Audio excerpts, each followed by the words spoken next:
കാര്യമായ ജനപ്രിയ പ്രഖ്യാപനങ്ങളില്ലാതെ മൂന്നാം കേന്ദ്ര ബജറ്റ് ആദായ നികുതി ഘടനയിൽ മാറ്റമില്ല. എന്നാൽ നികുതി നിയമങ്ങൾ ലഘൂകരിക്കുമെന്നും പുതിയ ആദായ നികുതി നിയമം ഏപ്രിൽ 1 മുതൽ പ്രാബല്യത്തിൽ വരുമെന്നും പ്രഖ്യാപനമുണ്ട്. വനിതാ സംരംഭകരെ പ്രോത്സാഹിപ്പിക്കാനുള്ള പദ്ധതിയും ചെറുകിട ഇടത്തരം വ്യവസായങ്ങളുടെ ഉത്തേജനത്തിനുള്ള പാക്കേജും ധനമന്ത്രി പ്രഖ്യാപിച്ചു. ഭാവി മുന്നിൽ കണ്ടുള്ള ബജറ്റ് എന്നാണ് സർക്കാരിന്റെ വിശദീകരണം.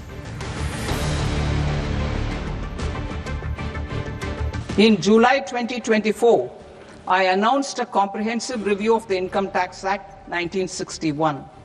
This was completed in a record time, and the Income Tax Act 2025 will come into effect from 1st April 2026 to address practical issues of small taxpayers like students, young professionals, tech employees, relocated NRIs, and such others. I propose to introduce a one-time 6-month foreign asset disclosure scheme for these taxpayers to disclose income or assets. മൂന്നാം നരേന്ദ്രമോദി സർക്കാരിൻ്റെ മൂന്നാമത്തെ പൊതു ബജറ്റാണ് ധനമന്ത്രി നിർമ്മല സീതാരാമൻ അവതരിപ്പിച്ചത്.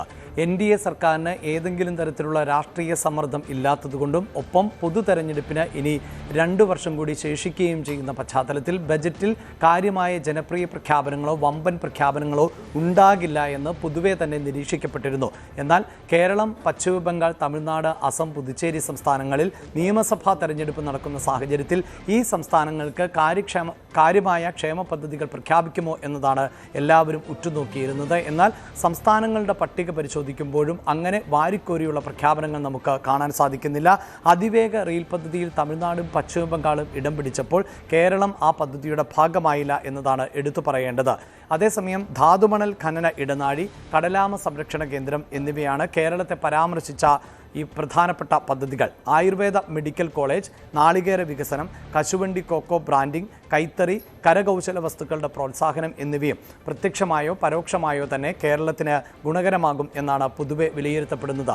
Budget 2026 ആദായ നികുതിയിൽ ഘടനാപരമായ മാറ്റം ഒന്നും തന്നെ വരുത്തിയിട്ടില്ല. അതേസമയം നേരത്തെ പരിഷ്കരിച്ച നിയമം എന്നത് 2026 ഏപ്രിൽ 1 പ്രാബല്യത്തിൽ വരും എന്ന് ധനമന്ത്രി പ്രഖ്യാപിക്കുകയുണ്ടായി. ഒപ്പം നികുതി നിയമങ്ങൾ ലഘൂകരിക്കുമെന്നും ബജറ്റിൽ പറയുന്നത് കാണാൻ സാധിച്ചിരുന്നു. വിദേശത്തേക്ക് പണം അയക്കുന്നതിന് നികുതി കുറയും എന്നത് കേരളത്തിലെ വലിയൊരു വിഭാഗത്തെ സ്വാധീനിക്കുന്ന ഒന്നാണ്. കാരണം കേരളത്തിൽ നിന്ന് നിരവധിയായ കുട്ടികൾ ഇപ്പോൾ വിദേശത്ത് പോയി പഠനം നടത്തുന്നുണ്ട്. അവർക്ക് പഠന ആവശ്യങ്ങൾക്ക് അടക്കം പണം അയക്കുമ്പോൾ അതിൽ നികുതി കുറച്ചിരിക്കുന്നു എന്നത് അനുകൂലമാകുന്ന സാഹചര്യം ആണ് ഉള്ളത്. ഒപ്പം പ്രവാസികളുടെ ഓഹരി നിക്ഷേപ പരിധി എന്നത് 5% 10% ബജറ്റിൽ ഉയർത്തുകയും ചെയ്തിട്ടുണ്ട്.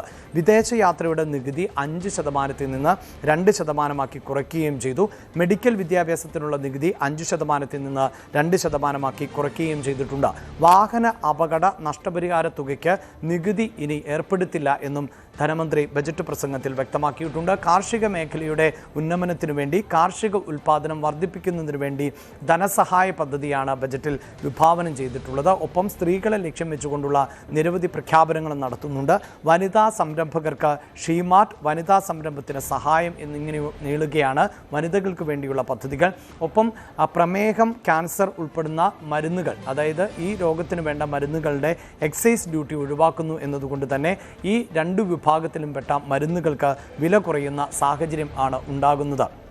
2026 ബജറ്റ് പൊതുവെ നിരീക്ഷിക്കുമ്പോൾ രാജ്യത്തിൻ്റെ സാമ്പത്തിക ഭദ്രതയ്ക്ക് കൂടുതൽ ഊന്നൽ നൽകുകയും ധനക്കമ്മി കുറയ്ക്കുക, വിലക്കയറ്റം പിടിച്ചു നിർത്തുക, അതോടൊപ്പം തന്നെ നാണ്യപ്പെരുപ്പത്തെ നിയന്ത്രിക്കുക, ഇത്തരം ലക്ഷ്യങ്ങളാണ് ഉന്നമിക്കുന്നത് എന്നതാണ് നമുക്ക് മനസ്സിലാക്കാൻ സാധിക്കുന്നത്. ഒപ്പം അമേരിക്ക ഇന്ത്യക്ക് മേൽ ഏർപ്പെടുത്തിയിട്ടുള്ള അധിക തീരുവയെ മറികടക്കുന്നതിന് വേണ്ടിയുള്ള നയങ്ങളും ഈ ബജറ്റിൽ പ്രകടമാകുന്നു. പ്രത്യേകിച്ച് ഫാർമ ഉൾപ്പെടെ യൂറോപ്യൻ യൂണിയനുമായി വ്യാപാര കരാറിൽ ഏർപ്പെടുമ്പോൾ ബാധകമാകുന്ന വിഷയങ്ങൾക്ക് കൂടുതൽ പരിഗണന നൽകിയിട്ടുണ്ട് ബജറ്റിൽ എന്നത് വ്യക്തമാണ്.